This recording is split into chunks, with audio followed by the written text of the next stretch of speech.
Krásny deň prajeme, tak sa nám to podarilo. Ahojte. A prišli sme do Chamonix, vo francúzskych Alpách. Vítame vás tu, je to krásne malebné mestečko, ktoré dýcha prírodou a skvostným pohľadom z každej strany, z ktorej sa len pozriete a na ktorú sa otočíte. A to nepreháňam. Tak, je to vlastne, prišli sme sem v rámci cesty z Tenerife na Slovensko, tak ak si ešte to video náhodou nevideli, tak ľudne si ho pozrite, ja vám ho sem pripnem, asi sem. A my už sme tu vlastne jednu noc boli, prišli sme včera večer, trošku sme sa len tak prešli po večernom Chamonix a teraz sa ideme odubytovať, ideme niekoľko hodín vlastne si tu pobehať po mestečku, ukážeme vám, ako to tu vyzerá a potom valíme ďalej. Poďme pozrieť, akú sme mali izbu. Musím povedať, že to bol historický unikát, ktorý si objavil, pretože celá táto budova je z roku 1700 niečo, nechcem klamať. Áno. Takže poďme na to. Mali sme aj balkón.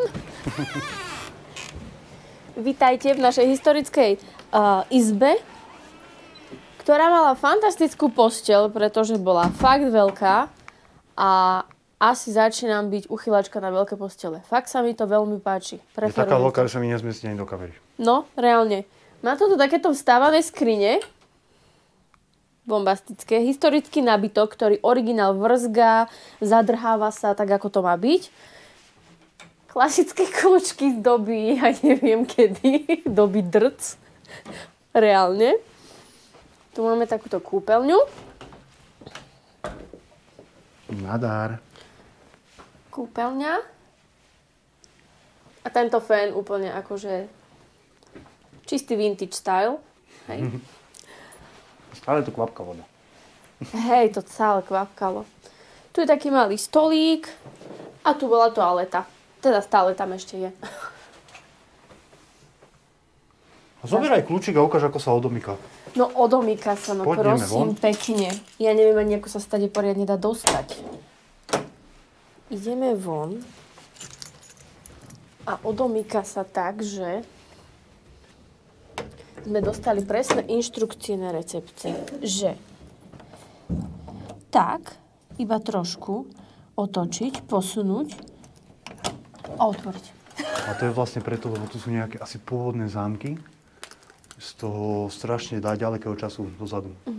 Aj keď opúšťame hotel, tak vlastne ich musíme nechať na recepcii, asi kvôli tomu, aby sa nestratili, lebo asi je to prúser vyrobiť takýto kľúč. Áno.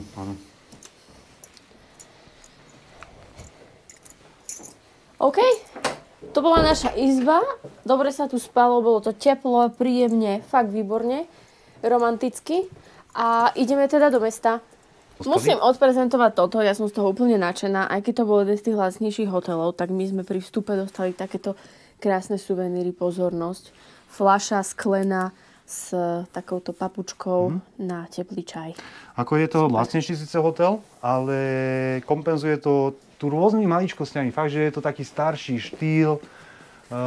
Trošku to aj vrzgá. Nad nami susedov sme počuli, ak vrzgajú podlahy, keď kráčali. A celkovo ako taký prístup dole... Taká domáca atmosféra je tu. Áno, dole je automat na kavičku. Ešte vám tu rýchlo ukážeme cestu, ak pôjdeme. Je tu taká spoločenská miestnosť, kde sa dá čítať. Sice francúzsky nevieme, tak sa veľa nenačítame, ale isto sa niektorí nájdú, alebo keď si donesú svoju knižku. Je tu krb, ktorý normálne v zime frčí. A ako pekné miesto. A je to hlavne v centre diania, je to v centre, úplne priamo na námestí, na pešej zóne, viac menej, takže ako super. Nemôžeme tomu nič extra vytknúť. Toto je tá miestnosť, čo sme spomínali. Má aj krb, ktorý vlastne bežne funguje. Môže sa takto posedieť, počilovať, poprípade zahrať na piane. Si vyskúšať, či to funguje.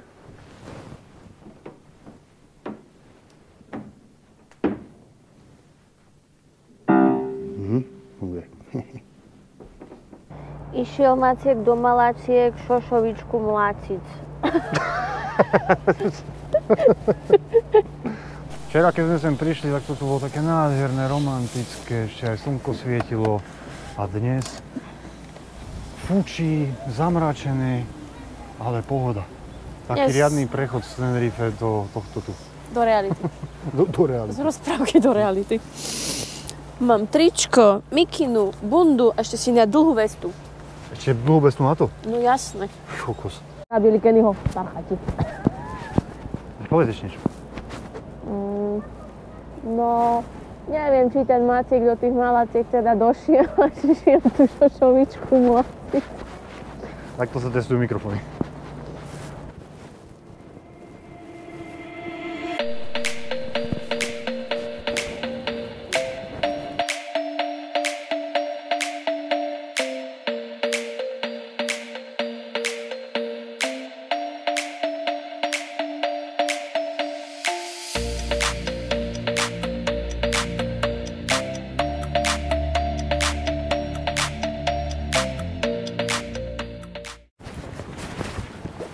Celkom zaujímavá vec, čo nás pobavila, sme ráno vyšli pred hotel, tuto vlastne do tejto uličky, asi okolo 3:45 mohlo byť a bol tam zaparkovaný veľký, čo to bol, Ram? Zlato. Ram tam bol zaparkovaný? Prosím? Ford Raptor. Aha, Ford Raptor a slovenské značky. Takže ako Slováci sú všade, je to milé. Vlastne toto mestečko je zaujímavé tým, že je to obklopené horami a je tu vlastne masív Mont Blanc a už len tento vrch, čo je vidieť tam, tak ten by mal mať, alebo ten za ním, ten by mal mať okolo 3800 metrov. Mont Blanc teraz nebudeme vidieť, ale videli sme ho včera, keď sme išli. Ten má 4800 metrov a myslím, že to je aj najväčšia hora, alebo najväčší vrchol v Európe. A ešte čím je také známe toto mestečko Chamonix, tak čo sme sa dočítali, čo sme zistili, tak je to vlastne také nejaké historicky horolezecké mesto. Vieš, že tu sa proste horolezuje. Horolezuje sa tu. Hej, že... Je celkovo proste to športové mesto. Veľa ľudí vlastne, pokiaľ sa nevenuje športu alebo nesleduje aspoň v telke nejaký šport, tak podľa mňa o tomto mestečku ani vôbec nevedia. No a v podstate tu je lezenie po skalách, tu je proste nejaký hiking, tu môžete robiť fakt všetky možné zimné športy. Môžeme vidieť aj podľa podľa vecí, ktoré sa tu predávajú, že tu sa fakt dá robiť asi všetko. Aj v lete, aj v zime, takže lyžovanie a veľa vecí môžete vidieť aj v telke.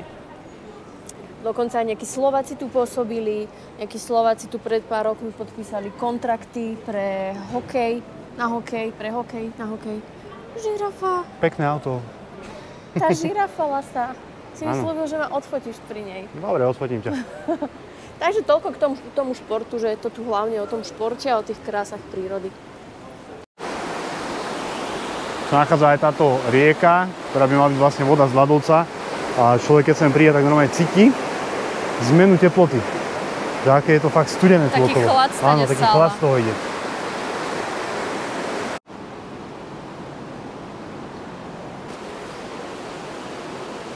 A ty čo tu taký opustený?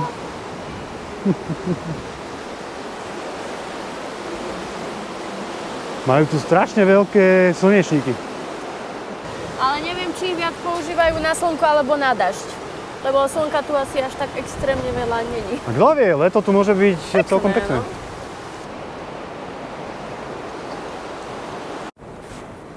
To je úplne fascinujúce tam ten ľadovec. Keď sme boli ráno na raňajkách, tak som rozmýšľal, že čo Chamonix, Mont Blanc a laviny.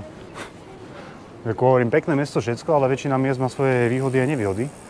A laviny tu sú. Ako s týmto mestečkom Chamonix som nenašiel nejak nič extra spojené historicky, ale v roku 1999 sa tu zosunula veľká lavina a na Montrox, tuším sa volá, alebo Montrox, mestečko, ktoré je kúsoček odtiaľto, tak tam sa zosunula lavina a skoro celé ho zasypala a zomrelo tam 12 ľudí tam zomrelo.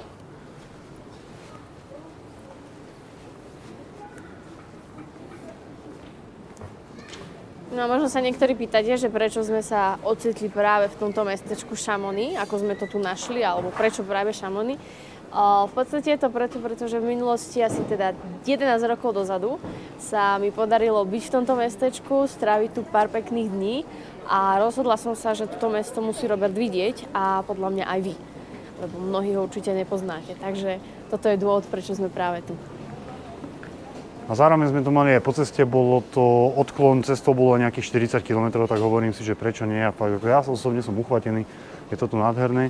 A poviem pravdu, že ako keby sa nestali dve veci v mojom živote, tak asi by som o tomto meste ani nevedel.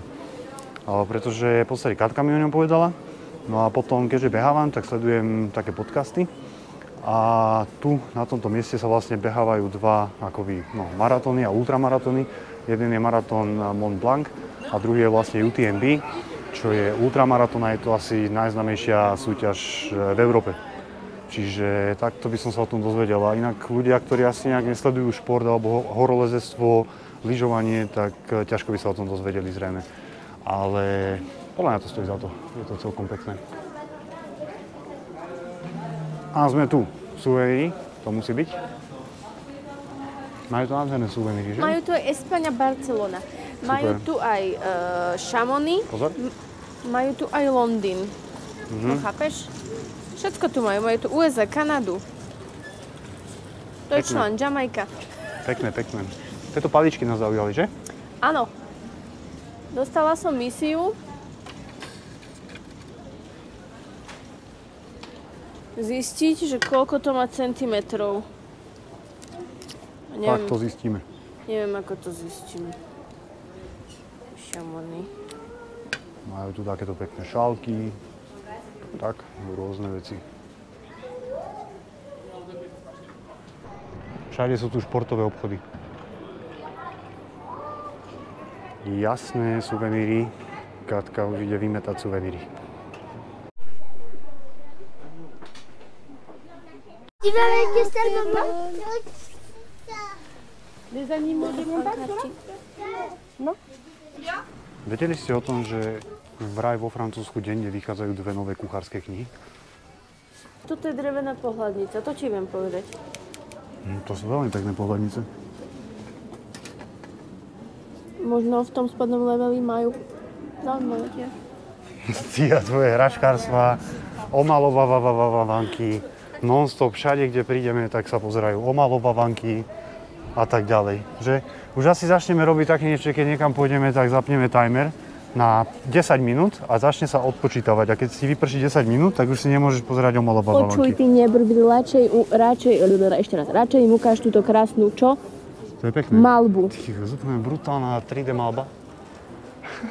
No. A včera, keď sme tady to išli, tak som myslel, že tí ľudia sú reálni. Vstupné dvere sú namalované. Wow. Krásne to je. Pekné. Musím to ísť odfotiť, vidíš? No. To nejaký, čo radi omalovávali. Namalovávali. To je omalovanky. Tu máme nejaké voče športové, hodinky. Všade sú zo športového obchody. Prídeme, pozera hodinky, okuliare športové, fúr niečo na behanie, jo? Jo? Čak, ale ja to pozerám krátko a okrem toho ja už mám vybrané hodinky. No a? Len ich nikde nemajú. Nakoniec to vyzerá, že ich kúpim na Slovensku v Alze. Garmin Forerunner 965. To si plánujem kúpiť. Massif du Mont Blanc. Čo si našla? To je veľmi pekné. Lanovka. 25,90. Tá je vlastnejšia ako tá pôvodná, teda tá, ktorá tu je. Je tu vlastne aj riadna lanovka. Je tu veľa lanoviek. Musí to tu byť super. Určite sa sem vrátime na dlhšie. Už sme pozerali aj čo sa týka parkovanie, karavany a tak ďalej. Celkom dostupné. Pokiaľ nie je sezóna, ktorá myslí, že to je v zime. Mesto je krásne, obchody sú tu krásne, panorámy sú tu krásne. Ako povedz mi jeden dôvod, prečo máme stade to odísť. Teraz prší trošku. To nevadí. To nie je dôvod. Krásne prší. Krásne prší, pohľad na hory, cup of tea. Taký čistý čaj by som si dal. anglický životný štýl vo francúzskych Alpách. No.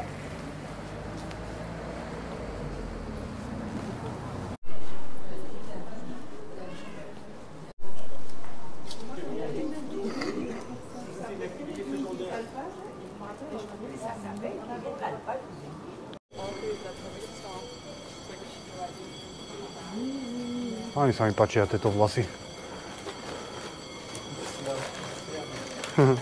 Čo? No možno nie je to konkrétne, ale ja mám napríklad rád, keď má človek také niečo iné, ako majú ostatní. Vieš, že napríklad ty si prišla do Londýna a čo si robila ako prvú vec po celom živote? Z blondiny som si šľahla fialovú farbu na hlavu. Ale že totálne fialovú farbu. Ak to tu nájdem niekde, tak vám to ukážem. Môžem? Mám povolenie tvoje? To tam dať? Hej, moja mama to má stále ako tapetu na telefóne. Áno. A potom sme pozerali fotky nejaké historické, ak sme mázali fotky v telefóne. Ty kokos, na každom inom mieste máš ty úplne iné vlasy. Áno, všade mám úplne. Aj teraz príde zmena, hej, takže toto, čo vidíte, je len stav dočasný. Krásne. Ide vlak. Kde? Aha, ide vlak. Poďme pozrieť vlak. Ty pozri sa, hen tam sú na skoky na lyžiach. Už je tu? Vidíš tie skoky na lyžiach? No, vidím.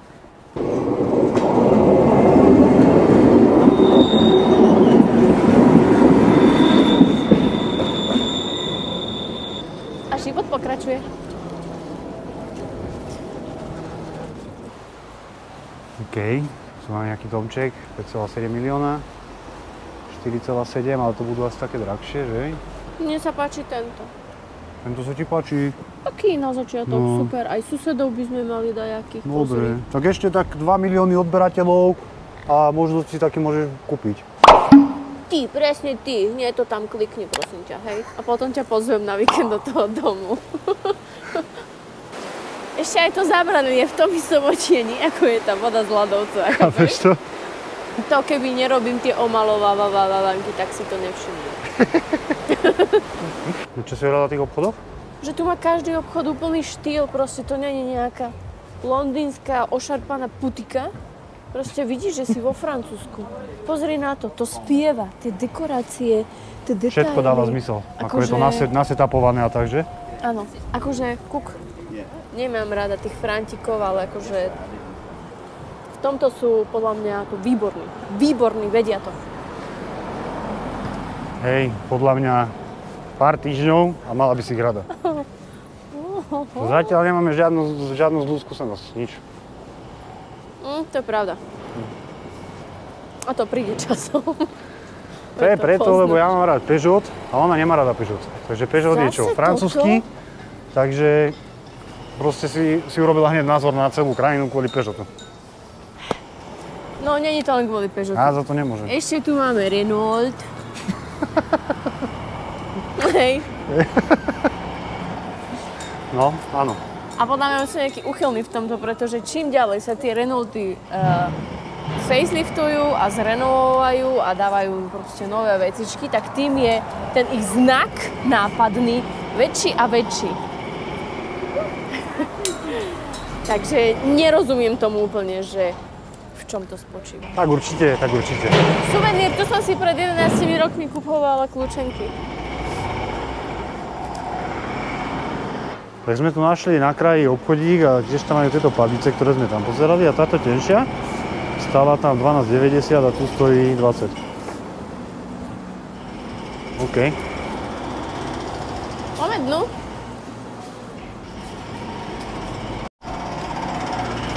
Paca, ty kedy konečne prestaneš hovoriť španielsky? Ja som sa už vyjadrila k tejto kauze. Budem hovoriť asi ďalší mesiac alebo 2 na Slovensku ešte hola. Už to vidím, ako prídeš na dedinu a prídeš, hola, dobrý deň. A teraz sme tam boli vnútri a bol tam pán a Katka hovorí, hola, a čo si povedala? Že ja neviem, ale mi povedala si hola? A že asi hej. A ja potom pozerám na ňo a že hola, a im bonjour, nie? A sa ho pýtam, čo to správne anglicky, on že hej, tak hovorím, boli pol roka v Španielsku, tak sme teraz nejaký dopletený, tak hovoríme španielsky. Tých 5 slov, ktoré poznáme. Fascinujúce. Hen tam je ten ľadovec vidieť.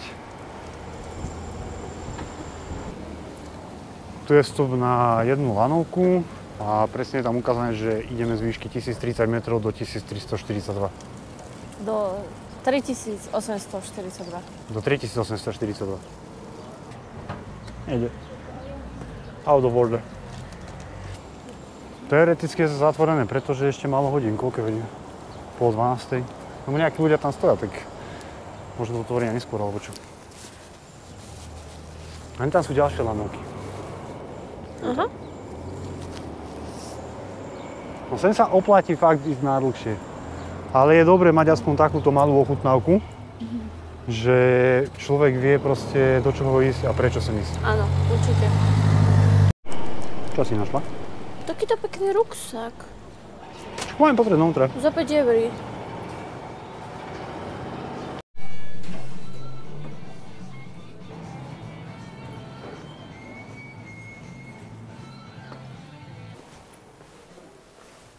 Lása. To je krásna mikina. Ukáž. No tá ti pristane. Čo poviete, pristane, Katke? Tá farba.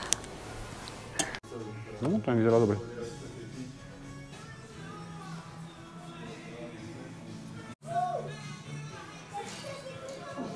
Tak predsa len ideme kúpiť jeden malý ruksačik a nehovor po španielsky. Dobre, budem po anglicky, dobre? Okay. Thank you.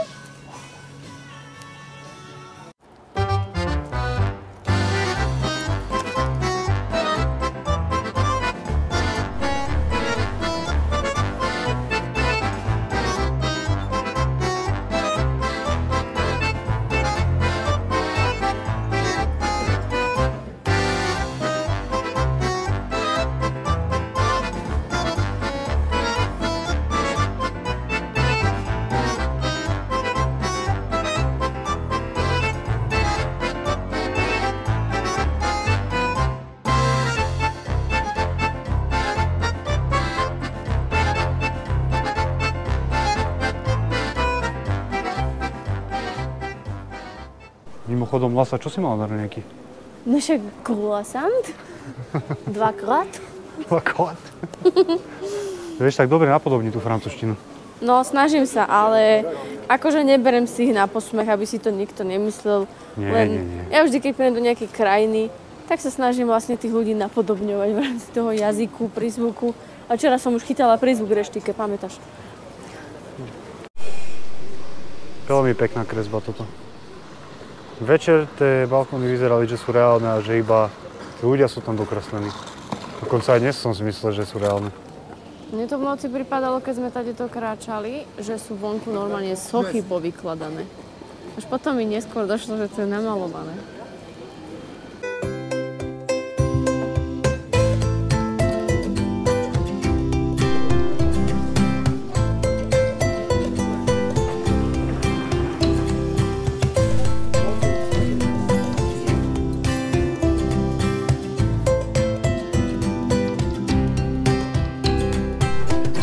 Berieme takúto magnetku a ešte berieme túto šálku, že? Takúto šálku peknú. Mena. Nakoniec zmena a berieme takúto. Lebo na tej pôvodnej neboli moc vidieť vrcholky. Ale je ináč akože pekná. super. Čo sme zistili ohľadom vláčika? Má tu rôzne trasy, na osobu dospelú je to 8 €, dieťa 6, takže podľa mňa super, okolo 40 minút to trvá. Paráda. Fine. And it's 40 minutes. Okay, thank you. Welcome. Thank you.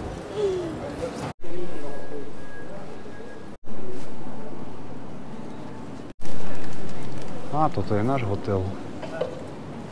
Sú to aj svetoznáme švajčiarske nožiky, multifunkčné, z nehrdzavejúcej ocele a neviem, aké všetky benefity to má.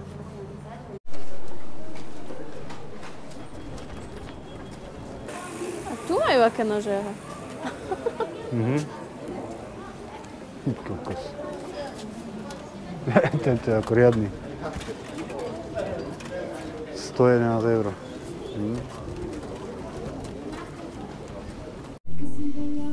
Francúzska bagetka, pozrite sa ako magnetka. Síry majú. Hey boy. Super. Wow.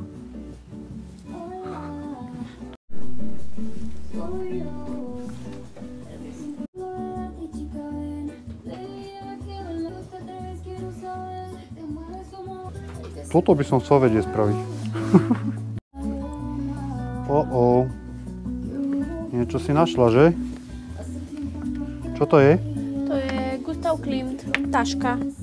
ak by ste niekedy boli v Chamonixe, tak určite navštívte tieto predajne. Volá sa to Le Refuge Payot, neviem, ako sa to číta francúzsky. Vnútri nájdete čerstvé syry všetkého druhu, rôzne ich salámy, bagety, vína, marmelády, džemy, no proste všetko tam nájdete.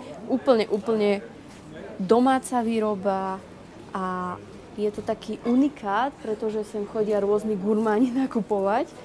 Takže zavarané hríbiky, aha, to je nádherné, to musíš ukázať. V tak originálnom pohári. Treba vyskúšať.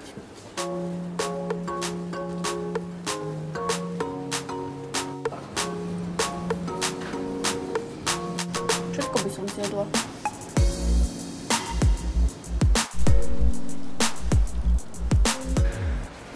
Tak, priatelia, toto bol Chamonix vo Francúzsku a my sa pomaličky aj poberáme, ale dali sme si také malé prisľúbenie sami pred sebou, že sa sem ešte určite chceme vrátiť a vyskúšať niečo z tých aktivít, ktoré sa tu vlastne dajú robiť.